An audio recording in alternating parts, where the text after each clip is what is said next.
warahmatullahi wabarakatuh. Halo pendengar setia cerita di atas awan. Selamat datang di podcast spesial kali ini, di mana kita akan mendengarkan kisah seru dari balik kabut dan dinginnya malam dan indahnya lautan awan. Sebuah pengalaman yang tak terlupakan dari pendaki Gunung Prau. Gunung Prau yang terkenal dengan sunrise-nya dan magis di dataran tinggi Dieng. Selalu punya cerita unik bagi setiap orang yang mendakinya. Hari ini kita bakal ngobrol santai bareng salah satu pendaki yang bakal berbagi pengalaman, pelajaran, dan momen berkesan selama pertualangan menuju puncak 2565 mPDL ini. Langsung aja yuk kita kenalan dulu sama narasumber kita hari ini. Halo, bisa kenalan dulu siapa kamu dan kapan terakhir mendaki Gunung Prau? Ya, terima kasih atas tempat yang disediakan pada siang hari ini. Perkenalkan, nama saya Naufal Raffi Fatwa Dania, bisa dipanggil dengan sekitar Naufal. Iya. Pertanyaan apa tadi? Kapan terakhir mendaki Gunung Prau? Ya, saya terakhir mendaki Gunung Prau ya sekitar 3 bulan yang lalu, saat saya masih kelas 2 SMK. Iya. Di bulan apa itu kira-kira? Ya, bulan Agustusan. Agustus tanggal berapa? Saya lupa. Kira-kira di bulan Agustus ya. Apakah ini pendakian pertamamu atau kamu yang suka naik gunung? Ya, dulu di saat itu saya adalah pendaki yang pertama kali saya lakukan pendakian itu. Lalu saya diajak teman saya. Awal mulanya ya saya nggak tahu mendaki itu apa, keseruannya itu apa, saya nggak tahu.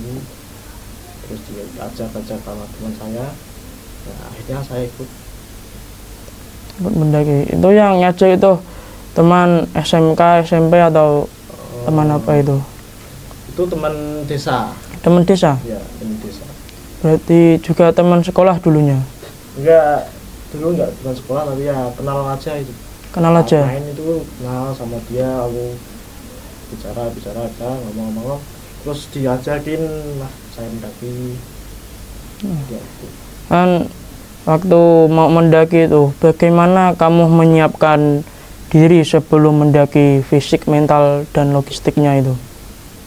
Jujur saya dulu belum menyiapkan semua itu.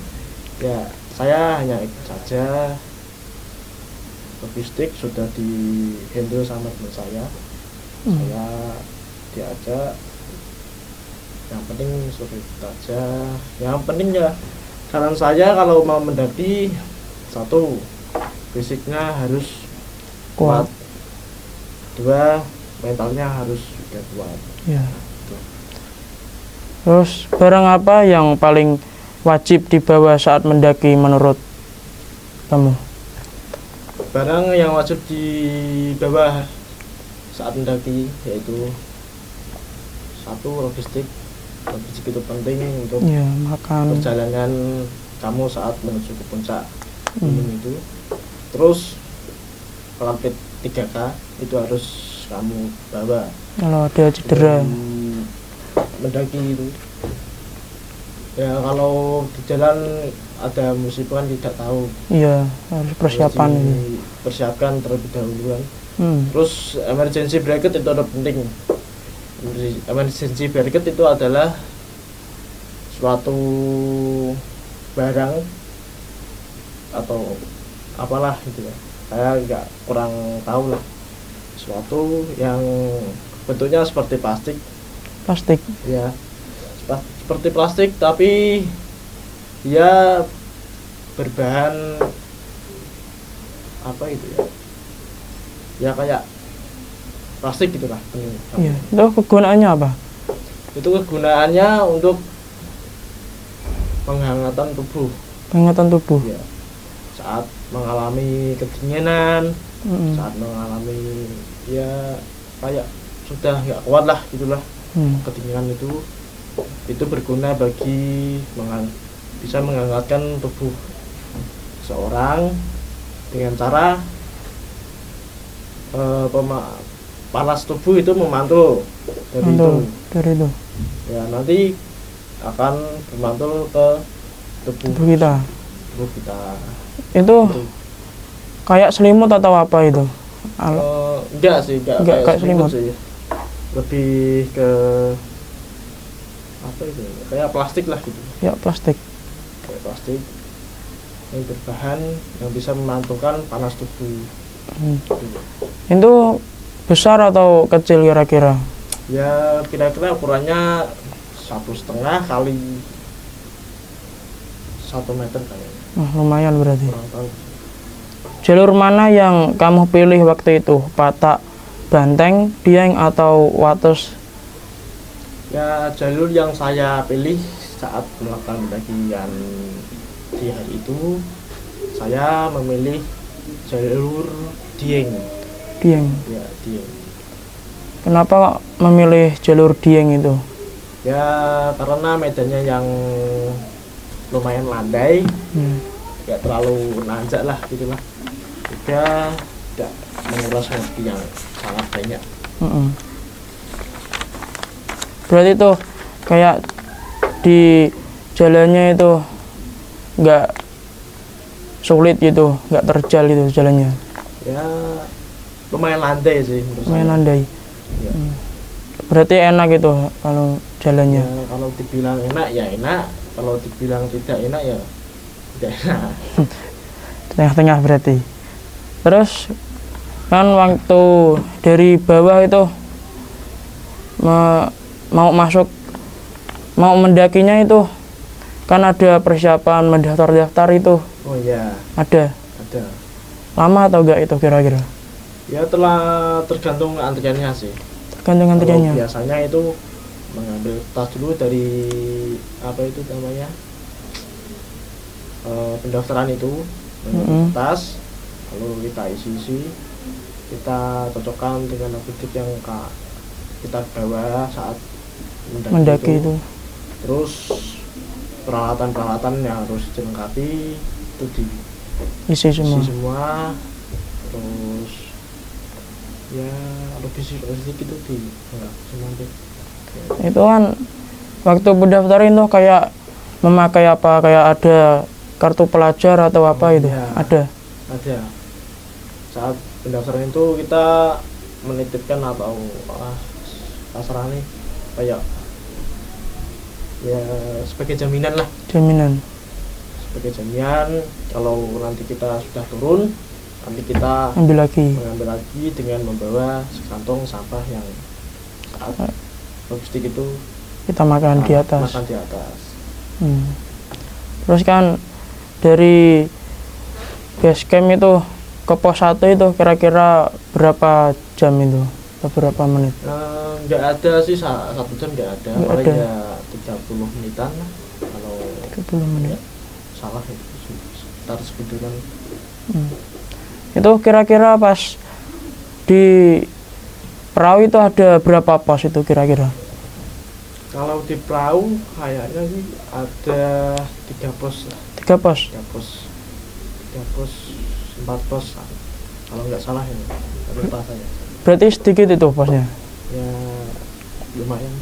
lumayan. Itu kan waktu pendakian, terus di titik mana mulai merasa capek banget itu? Ya, itu kan pengalaman saya pertama kali kan saat pendakian itu. Ya, namanya juga pemula kan. Ya, ada titiknya kita lelah juga. Iya. Karena kita belum terbiasa dengan medan-medan tersebut yang menanjak, terus akar-akar yang melintang-lintang di jalur itu juga besar itu akarnya. Ya, juga kadang itu ada yang tanjaknya itu tinggi sekali. Ya. Itu medannya ada yang terjal, ada yang Enggak. enak gitu loh. Mm-mm. Gitu. Itu medannya itu waktu mendaki itu licin atau enggak? Pas suasananya hujan atau Ya. hujan? Saat saya mendaki itu di musim-musim kemarau. Jadi Musim itu kemarau. enggak licin sih, menurut saya enggak licin, tetapi banyak debu-debu Iya. saat perjalanan itu karena kan namanya gunung kan. Mm-mm. Gunung itu dilewati dengan banyak orang, itu berlalu lalang, terus ya tapak kaki itu banyak. Iya. Ya, namanya juga tanah kan, kalau dipijak-pijakan menjadi kayak pasir. Iya. Nah, itu juga kan gunung kan itu pasir kan itu. Mm-mm. Nah, saat dipijak itu keluarlah debu-debu yang banyak gitu, Buat kayak gitu. polisi gitu. Ya, itu membuat dada ya Sesak. Berarti nggak pakai masker itu?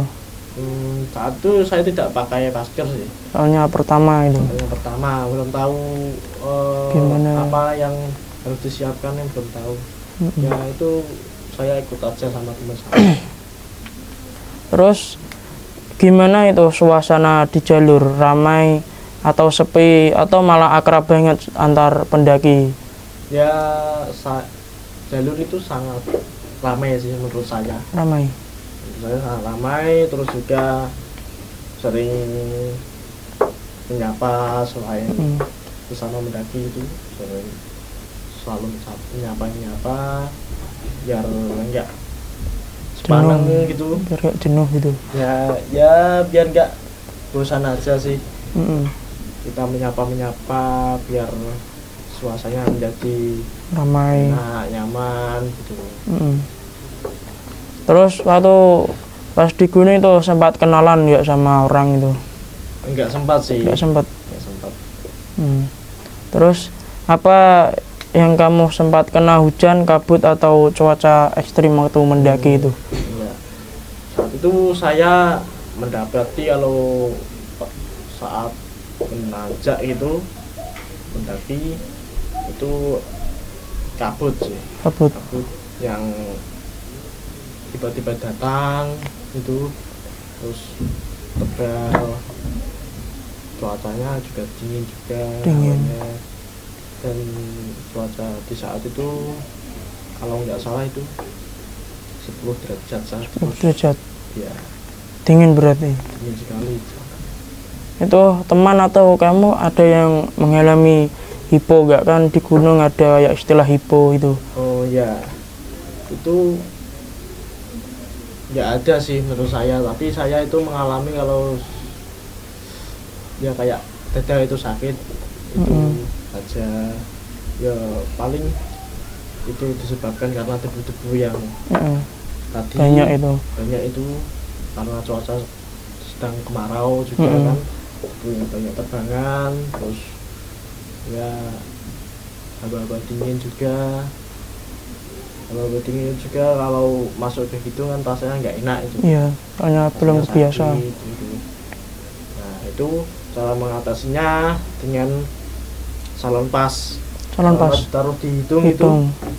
itu bisa meringankan rasa.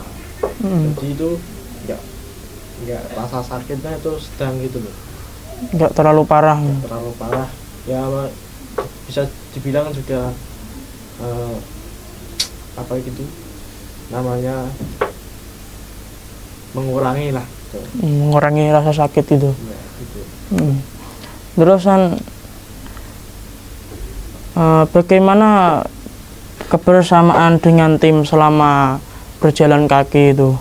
Ya. Perjalanan naik. Bersamaan dengan tim saya itu ya saling ngobrol, sampaikan tawa gitu, saling sharing lah. Kalau lelah penting istirahat dulu daripada Dipaksa. nanti ada apa-apa di jalan kan, mending kita menanggulangi dengan istirahat gitu. Iya. Itu kira-kira waktu mendaki di Gunung Prau itu berapa orang? Saya saat mendaki Gunung Prau pertama kali saya itu ada 6-5 orangan lah. 6-5 orang. Ya, Berarti lumayan lah. lumayan banyak sih. Terus kan momen paling tak terlupakan selama pendakian itu apa? Ya momennya itu saat kebersamaan sama teman-teman, terus juga melihat alam yang begitu indahnya kan. Iya. Kita selalu mengingat semua itu, kebersamaan, masak bareng kan, terus makan juga bareng saat itu. Terus gimana perasaannya waktu pertama kali sampai di puncak itu? Ya perasaan saya sangat senang sih, soalnya nggak sia-sia usaha saya mendaki sampai ke puncak itu, juga sia-sia gitu. Ada apa itu kayak balasannya gitu? Iya, ada balasannya dari semua yang kita usahakan, ada balasannya dan imbalnya. Dan itu kira-kira apa itu sampai di puncak itu sekitar jam berapaan? Saya sampai ke puncak itu sekitar jam 12-an, jam ya sekitar jam 12 setengah 1 nanti saya sampai ke puncak itu. Siang itu ya. Siang. Terus apa yang pertama kali kamu lakukan saat sampai di atas itu? Ya pertama kali yang saya lakukan sampai dulu duduk dulu, makan roti sama minum air. Gitu. Cuma gitu aja, gak ada kegiatan lain. Nggak ada sih. Soalnya capek juga itu. Soalnya capek juga di trek yang lumayan terjal kan. Kita menghabiskan banyak energi juga, stamina. Kita butuh istirahat juga. Terus apa kamu sempat lihat sunrise atau lautan awan waktu di puncak itu?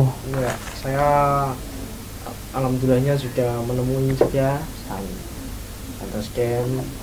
Saya ke sunrise camp terus mendirikan tenda. Mendirikan tenda itu sekitar jam 2-an, sekitar jam 2. Terus kita masak-masak, makan-makan. Setelah makan tuh kita membuat kopi lah istilahnya, kopi susu jahe untuk menghangatkan tubuh. Soalnya di atas sana dinginnya itu sangat luar biasa. Dan saat itu kita tidak keluar tenda sih. Ya. Berarti dalam terus itu. Dalam terus saat itu.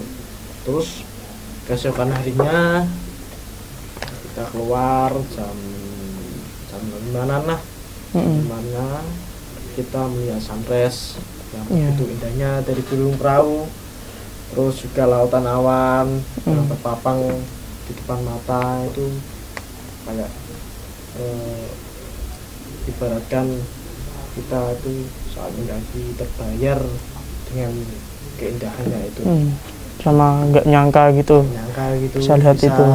Datang ke situ dengan teman-teman mendaki saya, ya itulah. Terus berarti itu waktu di puncak itu dirikan tenda itu ngecamp di sana? Oh tidak. Di puncak dilarang mendirikan tenda. Dilarang. Terus waktu dirikan tenda itu di mananya? Itu di sunrise camp. Sunrise camp. Ya. Sunrise camp itu ya lumayan lah, jaraknya sama puncak itu lumayan lah.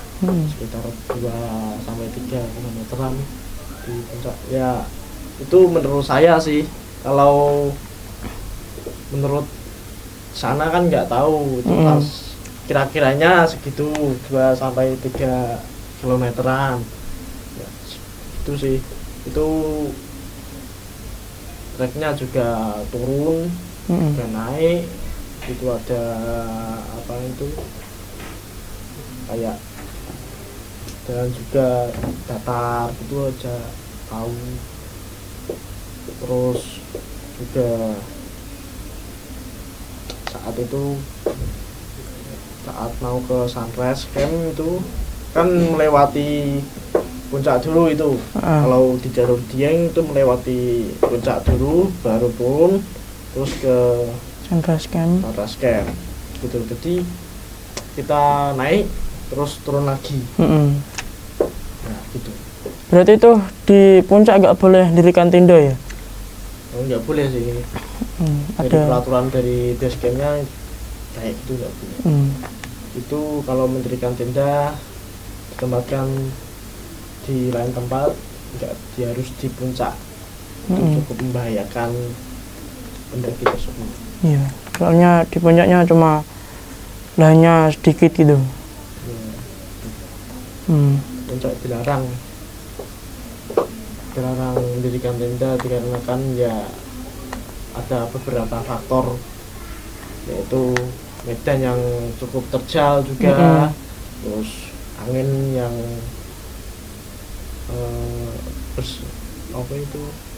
anginnya sangat kencang sekali gitu. Iya. Itu bisa jadi tenda-tenda yang kamu dirikan di puncak misalnya itu bisa jadi terbang. Iya. Gitu. Malah membahayakan pendakinya sekali sendiri. sih urusannya. Terus itu pas di tempat base campnya itu apa sih namanya? Maksudnya? Untuk mendirikan tendanya itu loh. Oh, Sunrise Camp. Sunrise Camp itu suasananya gimana gitu? Ramai Ya, sekali. cukup ramai sih. Cukup ramai. Banyak pendaki-pendaki yang mendaki di Gunung Pau saat itu kan. Banyak juga tenda-tenda yang berjejeran di samping kanan, samping kiri, depan, belakang juga banyak. Ya sangat ramai sih. Gitu. Berarti itu pas di pendakiannya itu berarti waktu liburan sekolah. Ya itu sebenarnya ini saya pulang sekolah. Hari Jumat. Saya pulang sekolah, lalu langsung siap-siap berangkat menuju base camp di Jumat sore, sekitar jam 5, jam 4. Saya kumpul sama teman-teman, terus kita berangkat bareng-bareng sampai base camp di hari itu. Terus nginep di base camp juga sempat nginep di base camp satu malam nginep. Terus jam 5, jam 6-an kita naik mulai mendaki itu sampai puncak jam 12. Iya. Terus pas di sunrise pas mendirikan tenda itu kayak kan makanan minuman apa yang paling nikmat waktu di atas sana? Ya yang paling nikmat sih pokoknya yang hangat-hangat lah. Untuk menstabilkan hawa panas tubuh itu dengan minuman yang hangat, terus juga makanan juga yang hangat gitu. Berarti tuh di atas tuh pakai kompor itu? Ya kita pakai kompor yang kecil itu, pakai kompor portable atau apalah itu namanya. Terus gas itu? Ya gas tabung yang kecil, yang seginian lah. Gitu. Terus bawa kompor juga. Kompornya enggak kompor yang besar gitu loh. Kecil. Masa ya bawa kompor gas 5 kilo kan enggak mungkin soalnya ya, satu hari doang. Ada sih pendaki-pendaki yang bawa kompor segitu besarnya kan ada. Tapi itu untuk pemula enggak mungkin. Kayak porter gitu loh. Porter itu adalah kayak organisasi yang memimpin suatu pendaki ataupun pendaki pemula lah, itu gabung sama mereka, terus bayar sama mereka, terus itu pendaki yang pemula itu dibimbing terus dikasih arahan bagaimana caranya mendaki, terus juga bagaimana peraturan saat mendaki kan dikasih arahan juga. Tapi makanan itu semua dihandle sama tim sendiri, ketua porter tersebut. Ketua porter. Porter itu kayak sebuah organisasi yang menuntun lah kayaknya. Banyak pembimbing gitu. Ya. berbimbing saat melakukan pendakian. Gitu. Kan itu pakai kompor sama gas tuh bawa sendiri atau nyewa itu? Kebetulan sih teman saya punya terus tinggal Bawa. terus beli gasnya saja sih. Gitu. Terus bagaimana perasaan kamu saat mulai turun dari puncak itu? Ya perasaan saya sih ya cukup melelahkan juga. Dan soalnya trek yang begitu menanjak juga. Iya. Terus jalan-jalannya juga lumayan ekstrim juga, soalnya bisa di saat itu samping juga jurang, ada juga bebatuan yang sangat terjal juga kan, besar, sangat melelahkan sih. Kan waktu turun itu kira-kira di jam berapaan? Waktu turun saya setelah sunrise sih. Setelah sunrise. Setelah sunrise jam 6-an. Jam 6 saya turun ya kayak enggak jam 6 sih. Jam 7, jam 8, jam 9 sekitar jam segitu. Soalnya kita istirahat dulu, makan dulu, sarapan gitu, terus melihat sunrise, foto-foto, terus juga kita buat es juga, naik dengan buah-buahan yang kami bawa di situ. Kita buat es buah, namun nggak dikasih ke es, enggak, soalnya kan di situ udah dingin.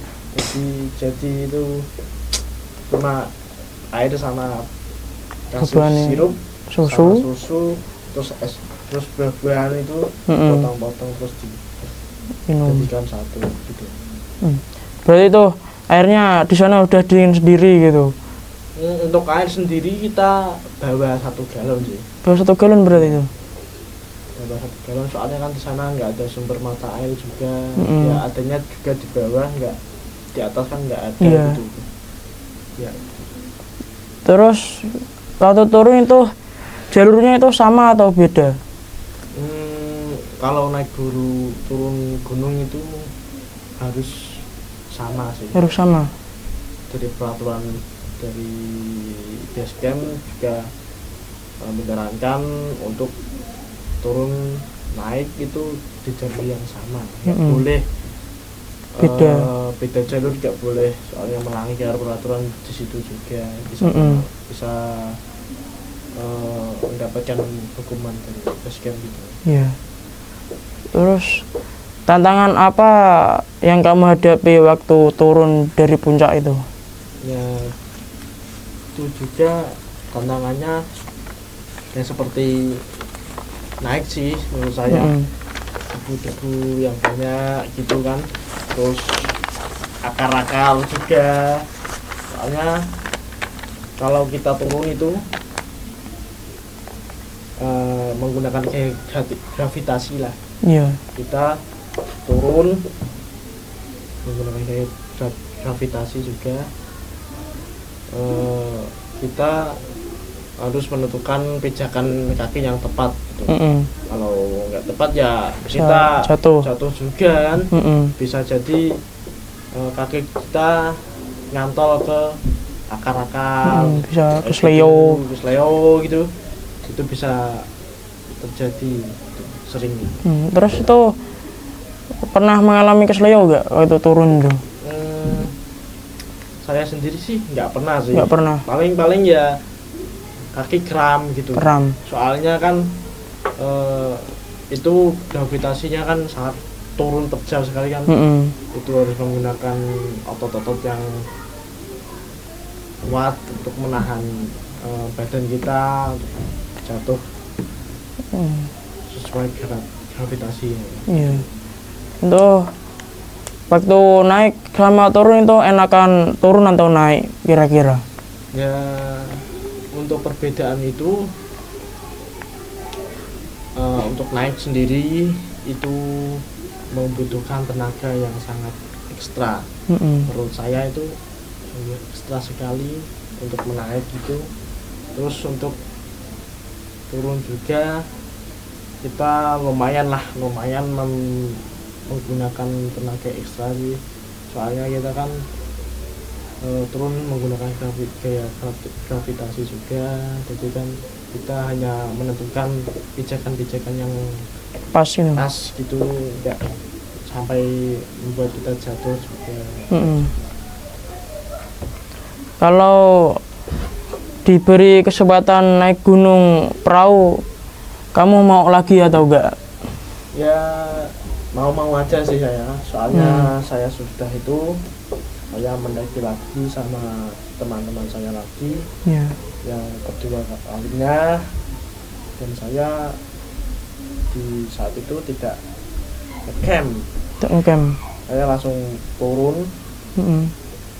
Ya di situ cuacanya beda sama yang kemarin lagi, Iya. cuacanya sangat berkabut.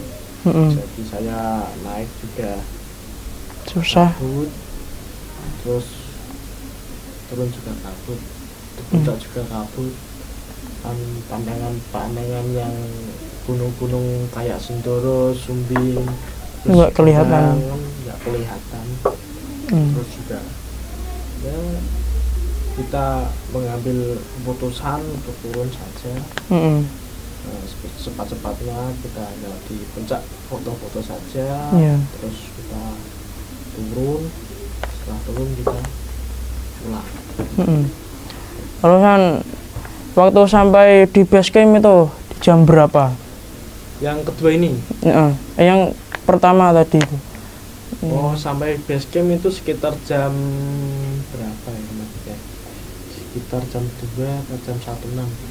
Soalnya itu motor teman saya itu ada berkendala, banyak bocor, ada trouble, banyak bocor, terus harus ganti-ganti ban.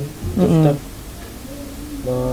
menambah beberapa kali juga, dan akhirnya juga letus lagi ya, letus lagi, gembes lagi ya, dan akhirnya ganti ban dalam gitu. Setelah itu ya lanjut lagi sampai jam 3.26 sampai ke base camp. Sampai ke base camp.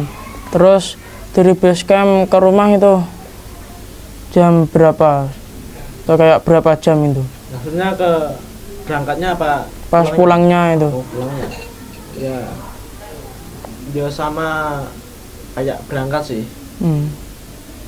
Kan nominal yang normal saat perjalanan itu kan 4-5 jam. Iya. 4-5 jam, terus juga saat itu juga ada kendala juga. Saat berangkat itu jadi kita waktunya molor. Iya. Nah, alhamdulillahnya saat kita pulang berjalan dengan mulus. Ya ada motor yang trouble, paling-palingnya kita istirahat sejenak untuk merehatkan badan juga, isi bensin, minum kopi, makan juga ya kan. Ya sampai rumah ya sekitar jam 4 sampai jam 5 lah. Rumah itu sore itu. Ya estimasi waktunya itu sekitar 4 sampai 5 jam. 5 jam. Gitu. Terus sampai rumah langsung tidur, langsung bersih-bersih. Ya sampai rumah itu langsung makan, terus bersih-bersih tubuh, kita rehat dulu, tidur dulu ya kan, karena besok juga sekolah ya. Iya. Terus apa pesan buat yang baru mau mulai mendaki gunung? Ya pesan saya itu kalau mau mendaki gunung untuk pemula juga kan sampai sekarang saat ini juga itu ada yang bilang FOMO gitu loh. Ada yang ngomong mendaki gunung itu hanya ikut-ikutan saja, FOMO aja gitu. Ya saran saya itu mendaki gunung yang rendah dulu ya, buat pemula. Perahu, Gunung Ungaran kayak gitu juga, itu cocok buat pemula. Iya. Nah saran saya itu ya mendaki gunung itu sih. Terus menurutmu apa kunci sukses biar pendakian tetap aman dan menyenangkan? Ya, kunci suksesnya itu adalah kesabaran sih menurut saya. Kesabaran dalam memahami teman, memahami teman saat mendaki itu ya kudu sabar. Ya sama teman kan tidak sama gitu, sama orang kan tidak sama. Ya ada titiknya kita lelah juga kan, titiknya kaki kita kram, sakit, kesleo kan, itu harus melakukan kesabaran sendiri sih menurut saya itu. Gitu. Wah, luar biasa banget ceritanya dari awal pendakian sampai akhirnya berdiri di atas awan. Setiap langkah ternyata membawa makna yang mendalam. Gunung Prau bukan cuma soal ketinggian, tapi tentang perjalanan ke dalam diri sendiri, ke batas kemampuan, dan ke rasa syukur yang tumbuh di setiap napas. Terima kasih sudah berbagi cerita dan inspirasi di cerita di atas awan. Buat kamu yang sedang merencanakan pendakian, ingat, gunung bukan untuk ditaklukkan, tapi untuk dipahami dan dijaga. Sampai jumpa di episode selanjutnya. Tetap semangat, tetap rendah hati, dan teruslah mencari cerita di atas awan. Akhirul kalam, wassalamualaikum warahmatullahi wabarakatuh.